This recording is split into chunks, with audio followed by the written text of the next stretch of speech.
अगं बाई, आता पुन्हा हा सर्कस आणि गोंधळ पुन्हा सुरू. माझे असं favourite, least favourite, hate, good, bad असं काहीच नाही आहे. जर कोण इरिटेटिंग आहे आणि कोण माझ्या डोक्यावर चढत आहे तर मी काय करणार?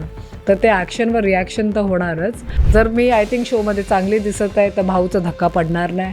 आणि जर मी एंटरटेनमेंट तर पाहिजेच ना. शो बिझनेसच तोच आहे, एंटरटेनमेंट. तर आय थिंक तुम्ही बिग बॉसमध्ये येते तर बेटर तुमचं एंटरटेनमेंट व्हॅल्यूवरती ठेवा.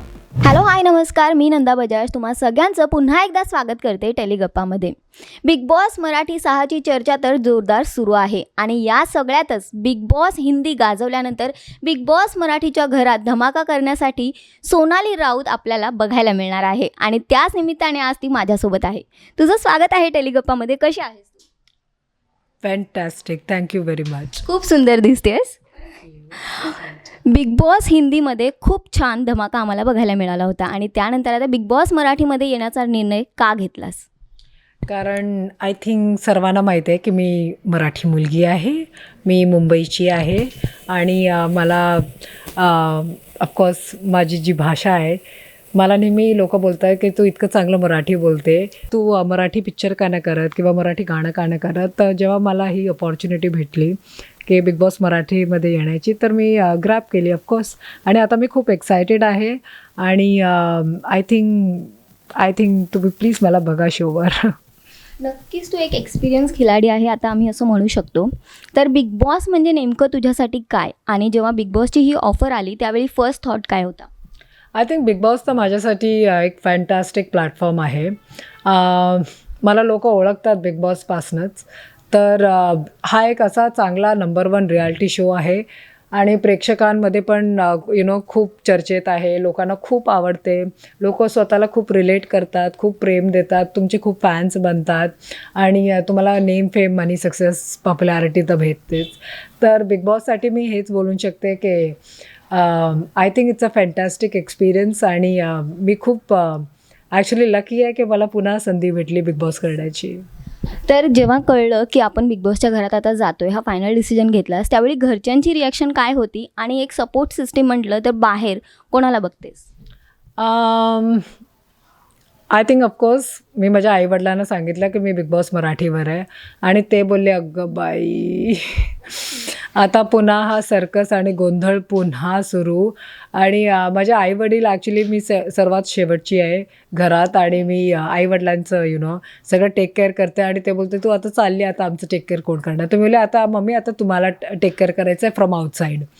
तर ऑफकोर्स आउटसाईड तर माझे पेरेंट्स तर टेक केअर करणारच, सपोर्ट करणार. आणि फ्रेंड्समध्ये ऑफकोर्स माझे खूप सारे फ्रेंड्स आहेत जे मला सपोर्ट करत आहे अँड आय एम मी एक्सपेक्ट करते की मला खूप प्रेम आणि सपोर्ट भेटणार. नक्कीच मिळेल. जसं तू म्हणालीस सर्कस आणि गोंधळ पुन्हा एकदा सुरू होते, त्यासाठी मेंटली किती प्रिपेअर्ड आहेस? काय स्ट्रॅटेजी आहे? काय प्लॅन असणार आहे? काही ठरवलं आहेस का? आय थिंक यावेळेस तर मी ऑफकोर्स पहिला जेव्हा मी लास्ट टाईम केलेला मी थोडी अंडर कॉन्फिडंट होते आणि मी एवढं बोलायची नाही आणि मला खूप साऱ्या गोष्टी बोलायचे होते पण मी बोलू नाही शकली कारण इतके स्ट्रॉंग कंटेस्टंट होते आणि माझा एक्सपिरियन्स पण एवढा नव्हता. पण आता of course with age and everything, maturity with experience, तुमचा एक एक्सपिरियन्स पण येतो, चांगला एक्सपोजर पण वाढतो. तर आता मी जे काय असेल ते व्हॉईस आउट करणार, हीच स्ट्रॅटेजी आहे आणि मी रिअल राहणार आणि मी आय होप मला लोक पसंत करेन. नक्कीच पसंत करतील. याआधीचे बिग बॉसचे सीझन तू पाहिलेत का मराठीचे? हो, मी सीझन 5 बघितला मराठीचा. तुझा फेवरेट कंटेस्टंट कोण होता किंवा नाही आवडणारा कोण? मला ॲक्च्युली लास्ट सीझनमध्ये सगळेच आवडले कारण बिग बॉस कधीही एक माणसामुळे नसतो. त्यात तुम्ही 15 जणं असतात, 20 जणं असतात, इन्क्लुडिंग वाईल्ड कार्ड्स. तर आय थिंक सगळेच मिळून एक मोठा शो करतात आणि सगळेच कॉन्ट्रीब्यूट करतात. तर माझे असं favourite, least favourite, hate, good, bad असं काहीच नाही आहे. सगळेच कॉन्ट्रीब्यूट करतात आणि शोमध्ये येणं, राहणं, ते एन्जॉय करणं, ती जर्नी कंप्लीट करणं ओ माय गॉश, ते ॲक्च्युली एक टास्कच आहे. सो आय थिंक जेवढेही करतात त्यांना ऑफकोर्स सगळंच बेस्ट आहे अँड कुडोस जे लोक करतात. आम्हाला हे आता तुझ्याकडून आम्हाला हे सगळं बघायला मिळणार आहे बिग बॉसच्या घरात.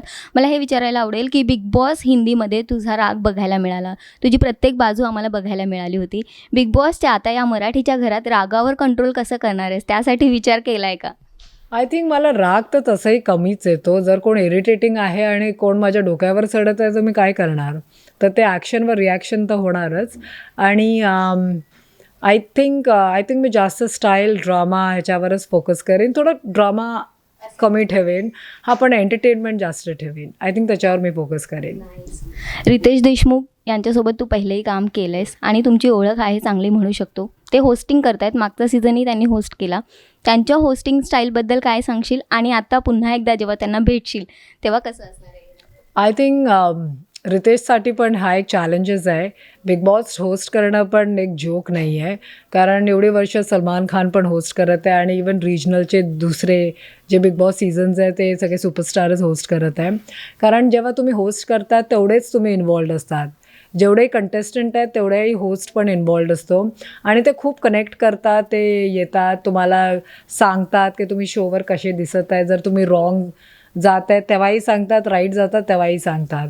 सो आय थिंक रितेशसाठी पण हा एक चांगला एक वेगळा साईड आहे ॲक्च्युली. कारण आय थिंक मला कळलं आहे की तो खूप सिरियस आहे बिग बॉसवर. आणि रितेश देशमुख जेव्हाही हे नाव आपण ऐकतो, it's always like comedy, fun, chill. आणि ॲक्च्युली रितेश देशमुख तसाच आहे. तो नेहमी लाईक फन करत असतो, मस्ती करत असतो, काफी जोक्स मारतो, काफी रोस्ट पण करतो, स्पॉन्टेनियस आहे. तर बघूया यावर्षी. I think I am sure Ritesh Deshmukh चांगलंच काम करेल. नक्कीच. बिग बॉसच्या या घरात जेव्हा आता एंट्री करशील त्यानंतर आपल्याला नेहमीच नेगेटिव्ह खूप बघायला मिळेल. म्हणजे ड्रामा असतो, भांडणं, वादविवाद असतात. या सगळ्यात स्वतःला पॉझिटिव्ह ठेवण्यासाठी काय करशील?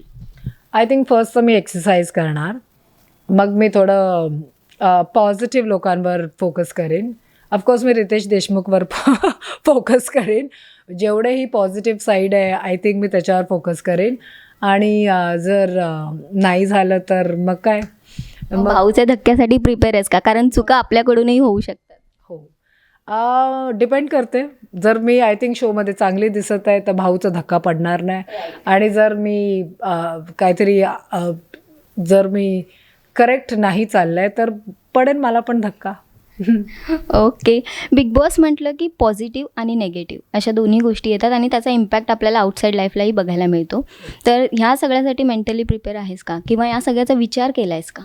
आय थिंक मेंटली मी आता काफी प्रिपेअर्ड आहे. मी 10 दिवस अगोदर काफी अँशियस होते आणि मी अशी होते, ओ माय गॉश मी पुन्हा हे करणार आहे, मी कसं करणार, मला आता हे झेपणार की नाही.